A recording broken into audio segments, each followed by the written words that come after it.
అందరికీ నమస్తే అండి. తెలుగుదేశం పార్టీ అగ్రనేత మంత్రి నారా లోకేష్ గారు నిన్న దేశ ప్రధానమంత్రి నరేంద్ర మోదీ గారితో సుదీర్ఘ సమావేశం, దాదాపుగా 2 గంటల పాటు వీళ్ళ సమావేశం జరిగింది. నిన్న సాయంత్రం 7:20 ప్రధానమంత్రి గారి నివాసానికి వెళ్ళిన లోకేష్ గారు 9:30 వరకు భేటీ అయ్యి అక్కడే డిన్నర్ కూడా ప్రధానమంత్రి మోదీ గారితో సహా లోకేష్ గారి కుటుంబం అక్కడ డిన్నర్ కూడా చేసి 9:30 తర్వాత బయటకు వచ్చారనమాట. సో ఈ 2 గంటల దాదాపుగా 2:20 భేటీలో ఏం జరిగింది? సాధారణంగా ప్రధానమంత్రి గారితో ఎవరు సమావేశమైనా మ్యాక్సిమం అరగంట లేదా 40 నిమిషాలు. అది ఎన్నికలకు సంబంధించి, పొత్తులకు సంబంధించి చర్చ, లేదా ఎన్నికలకు ముందు కీలకమైన అజెండా మీద చర్చించాలంటే 1 గంట. గతంలో పవన్ కళ్యాణ్ గారు వెళ్ళినా, లేదా చంద్రబాబు గారు వెళ్ళినా, అంతకుముందు జగన్మోహన్ రెడ్డి గారు సీఎంగా ఉన్నప్పుడు ఆయన వెళ్ళినా, ఎవరు వెళ్ళినా సరే మ్యాక్సిమం వాళ్ళకి కలవగలిగేది, కలిసేది, వాళ్ళకి మోదీ గారు టైం ఇచ్చేది కేవలం అరౌండ్ 1 అవర్ మాత్రమే. కానీ లోకేష్ గారితో ఖచ్చితంగా భేటీని ప్రత్యేకంగా ఫీల్ అయ్యారేమో. ఎందుకంటే 3 నెలల కిందట నరేంద్ర మోదీ గారు విశాఖపట్నం వచ్చారు. అనకాపల్లి జిల్లాలో గ్రీన్ హైడ్రోజన్ ప్రాజెక్ట్ శంకుస్థాపనకి అప్పుడు వచ్చినప్పుడు లోకేష్ గారిని ప్రత్యేకంగా ప్రస్తావించారు. నిన్ను వచ్చి కలవమన్నాను, నువ్వు రాలేదు అని. అలాగే ఒక 2 వారాల కిందట అమరావతి రాజధాని పనుల పునఃప్రారంభానికి నరేంద్ర మోదీ గారు అతిథిగా వచ్చినప్పుడు అప్పుడు కూడా లోకేష్ గారితో ప్రత్యేకంగా ప్రస్తావించారు, నిన్ను వచ్చి కలవమన్నాను, నువ్వు రావట్లేదు, కలవడం లేదు అని. సో ఈ సందర్భంగా లోకేష్ గారు నరేంద్ర మోదీ గారు అపాయింట్మెంట్ తీసుకొని నిన్న సాయంత్రం వెళ్ళి అంతసేపు, సో ఈ 2 గంటల పాటు ఏం జరిగి ఉంటుంది? అఫీషియల్గా లోకేష్ గారి కార్యాలయం అధికారికంగా చెప్పిన ప్రకటన ఏంటంటే, ఈ యువగలం పాదయాత్ర చేశారు కదా నారా లోకేష్ గారు 2024 ఎన్నికలకు ముందు 3132 కిలోమీటర్ల పాటు పాదయాత్ర చేశారు కదా. సో ఆ పాదయాత్రకు సంబంధించి తన అనుభవాలను పంచుకుంటూ ఆ పాదయాత్ర ఓవరాల్ ప్రోగ్రెస్ మీద ఒక బుక్ ఉందన్నమాట. ఆ బుక్ని యువగలం కాఫీ టేబుల్ బుక్ ఒకటి నరేంద్ర మోదీ గారి చేతుల మీదుగా ఆవిష్కరించారు.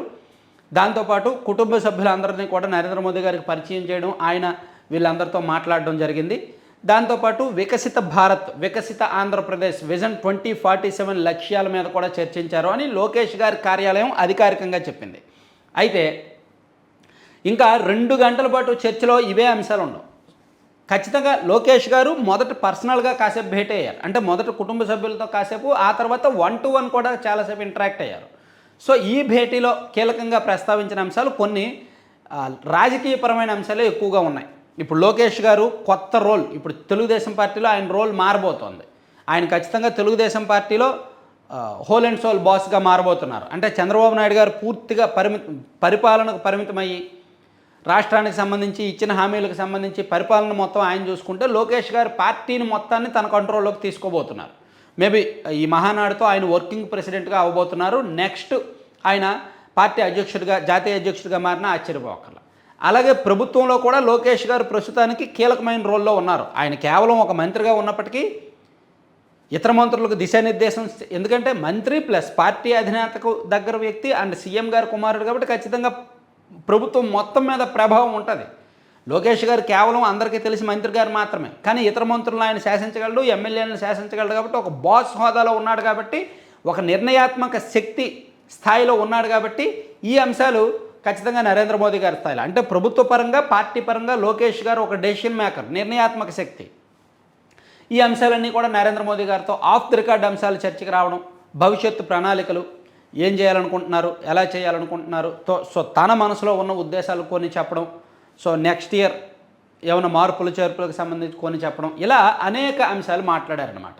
సో ఖచ్చితంగా ఈ భేటీ రాజకీయ వర్గాల్లో ఒక పెద్ద చర్చకు దారితీసింది. ఎందుకంటే నరేంద్ర మోదీ గారు ఇంత టైం అపాయింట్మెంట్ ఇవ్వడమా, ఒక మంత్రి స్థాయి, నిజానికి లోకేష్ గారు చెప్పుకోవాలంటే మంత్రే కదా. సో 2 గంటలకు పైగా అపాయింట్మెంట్ ఇవ్వడమా అని దేశవ్యాప్తంగా చర్చ జరుగుతుంది. మనం నిన్ననే చెప్పుకున్నాం, అసలు లోకేష్ గారు ప్రధానమంత్రి గారితో కలిస్తే ఖచ్చితంగా అందులో స్పెషల్ ఉంటుంది. ఆ స్పెషల్ ఏంటంటే ఇదే.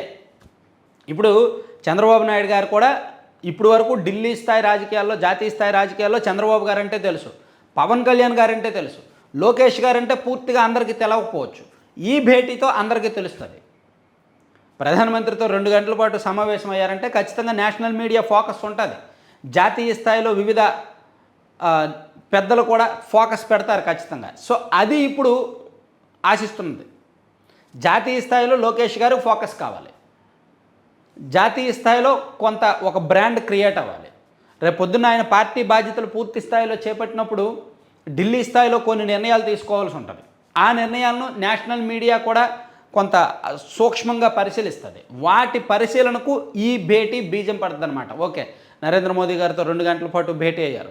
సాధారణంగా అంతసేపు ఎవరూ చర్చించరు. సో ఈయన వెళ్ళాడంటే అంటే లోకేష్ గారు కూడా చాలా ప్లానింగ్గా వెళ్ళారు. ఏదో మనం వెళ్ళి కలిసామంటే ఒక 10 నిమిషాలు అరగంట వెళ్ళి ఫోటో దిగి 4 మాటలు చెప్పి వచ్చినట్టు కాకుండా అన్ని అంశాలు చర్చించాలి, అన్ని అంశాలు క్లారిటీ తీసుకోవాలి.